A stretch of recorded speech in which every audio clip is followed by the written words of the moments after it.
എന്നെ തിരക്കി ഇപ്പൊ ഒരുപാട് കസ്റ്റമറുകൾ ഇത് വീഡിയോ കണ്ട് ഒരുപാട് കസ്റ്റമറുകൾ എന്നെ തിരക്കി വരും. എന്നെ കാണാൻ വേണ്ടി വരുന്നവരുണ്ട്, പോത്ത് മേടിക്കാൻ വരുന്നവരുണ്ട്. 250 രൂപ ഒരു മാട്ടിന് കിട്ടിയാൽ മാട് കൊടുക്കും. ഇപ്പൊ കന്നാലി ഇപ്പൊ ഇത്തിരി വില കുറവുണ്ട്. ഇവിടെ വരുന്ന കന്നാലിലെന്ന് പറഞ്ഞാൽ എല്ലാം മുറ കുട്ടികളാണ് 90%. ശരി, എല്ലാം ഉണ്ട്. നമുക്ക് കൂടുതലും മുറ വരുന്നുണ്ട്. കൂടുതലും മുറ. കന്നാലി വന്നു കഴിഞ്ഞാൽ ഒരു 10-60 എണ്ണം വിറ്റ് പോകണം. ശരി, അതാണ് നിങ്ങളല്ലേ നമ്മളെ ലക്ഷ്യം അതാണ്. ഓക്കെ, കൂടുതൽ വരിക, കൂടുതൽ ഇറങ്ങി പോവാ. ഒരു മാട്ടിന് 250 രൂപ കിട്ടിയാൽ മതി. ശരി, മാട് കൊടുക്കും. ചേട്ടാ, നമുക്ക് ഇവിടുന്ന് എടുത്തോണ്ട് പോകുന്ന കുട്ടികളുടെ വളർച്ച നമുക്ക് എങ്ങനെ പറയാം ചേട്ടാ? വളർച്ച ഉണ്ടാവുന്നതാണോ? വളർച്ചയുള്ള കുട്ടികളാണ്. ജെല്ല് നല്ല മുറ കുട്ടികൾ വളരും. ഒരു വർഷം വളർത്തിയ അതിനുള്ള ഉപയോഗം ചെയ്യും. ആണല്ലേ? അത് നല്ല ബ്രീഡ് കുട്ടിയെ നോക്കി കുട്ടിയായിരിക്കും. ഓക്കെ, തിരിവ് വരാറുണ്ടോ? തിരിവ് എങ്ങനെ വരാറുണ്ടോ ചേട്ടാ? തിരിവ് കന്നാലി അങ്ങനെ ഒരു 100 കന്നാലി വരുമ്പോ ചിലപ്പോ ഒരു 10-15 എണ്ണം വരും.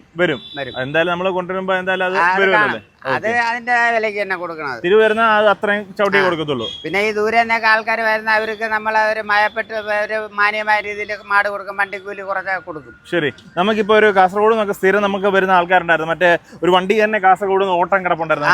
ഓക്കെ, നമുക്ക് ഇത്രയ്ക്ക് ദൂരേക്ക് ഒരു 5 എണ്ണം ഒക്കെ എടുക്കുകയാണെന്നുണ്ടെങ്കിൽ നമുക്ക് ഒരെണ്ണത്തിൽ സാധാരണ എത്ര വില കുറച്ച് കൊടുക്കും? അതൊരു മാട്ടിന് 2000 രൂപ കുറച്ച് കൊടുക്കും. എങ്ങനെയായാലും അപ്പൊ ഒരു വണ്ടിയിൽ ഒരു 5 എണ്ണം എടുത്തു കഴിഞ്ഞാൽ എങ്ങനെ 10 രൂപ വ്യത്യാസം വരും. 10 രൂപ വ്യത്യാസം വരും. അപ്പൊ അവർക്ക് 5000 രൂപ വണ്ടിക്ക് കൊടുക്കാനും പറ്റും. വണ്ടിക്ക് എന്നാ പിന്നെ അവിടെ കൊണ്ട് കൊടുത്ത 5000 രൂപ കുറച്ച് ലാഭം കിട്ടും. അപ്പൊ അത്രയ്ക്ക് കൊണ്ടുപോയ കഴിഞ്ഞ ഒരു മാട്ടിന് 1000 രൂപ കിട്ടണം. ഓ, ആ രീതിയിലാണ്. എങ്കിലേ കസ്റ്റമർ നമ്മളെ തിരക്കി വരത്തുള്ളൂ. അതുകൊണ്ടല്ലേ നമുക്ക് രാവിലെ ആയപ്പോ തന്നെ ഇത്രയും പോത്തുകൾ ഇറങ്ങി. ഇപ്പൊ ഈ ഒരു ഇടസമയം എന്ന് പറയുമ്പോൾ ഇച്ചിരി തിരക്ക് കുറവുള്ള ചൂടായതുകൊണ്ട് ഇപ്പൊ ഇത്തിരി തിരക്ക് കുറവാണ്. രാവിലെ വൈകുന്നേരം ആൾക്കാർ ഇങ്ങനെ രാവിലെ വെളുപ്പാൻ രാവിലെ 5 മണി മുതൽ ഒരു 7-8 മണി വരെ തിരക്കാണ്. ഇനിയിപ്പോ നിങ്ങൾ ഇതിനെ അങ്ങോട്ട് മാറ്റി കെട്ടണേ?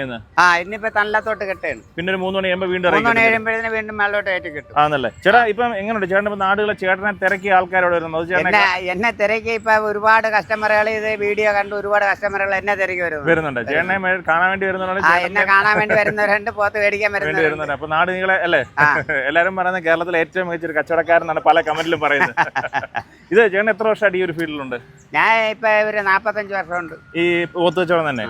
ഓക്കെ, അപ്പൊ അത് എല്ലാവർക്കും ചേട്ടന്റെ ആ ഒരു സ്ലാങ്, ആ ഒരു നേരത്തെ എനിക്ക് കൃഷിയും കാര്യങ്ങളും കാളക്കച്ചവടവും കാര്യങ്ങളൊക്കെ ഉണ്ടായിരുന്നു. അത് കഴിഞ്ഞപ്പോഴത്തേന് പോത്തിന്റെ ഇതായപ്പോഴത്തേന് പോത്തിന്റെ വീട്ടിലോട്ട് ഇറങ്ങി. നിങ്ങളുടെ ഈ ഒരു ഭാഷ ട്രിവാൻഡ്രം സ്ലാങ് ആണ് എല്ലാവർക്കും ഇഷ്ടം. എന്തിടെ അപ്പൊ എന്തായാലും അടിപൊളിയായിട്ട് നമ്മുടെ മധുചേട്ടനാണ് നമ്മുടെ ആറ്റിങ്ങൽ മാമൻ ചന്തയിൽ ഇപ്പൊ നമ്മുടെ ഒത്തിരി ആൾക്കാർ തേടി വരുന്ന ആളാണ്. അപ്പൊ നല്ല പോത്തുകുട്ടികൾ അല്ലെ, എല്ലാം മുടങ്ങാതെ എല്ലാ ഞായറാഴ്ചയുണ്ട്. ഇനി വലിയ പെരുന്നാൾ വരുന്നുണ്ട്.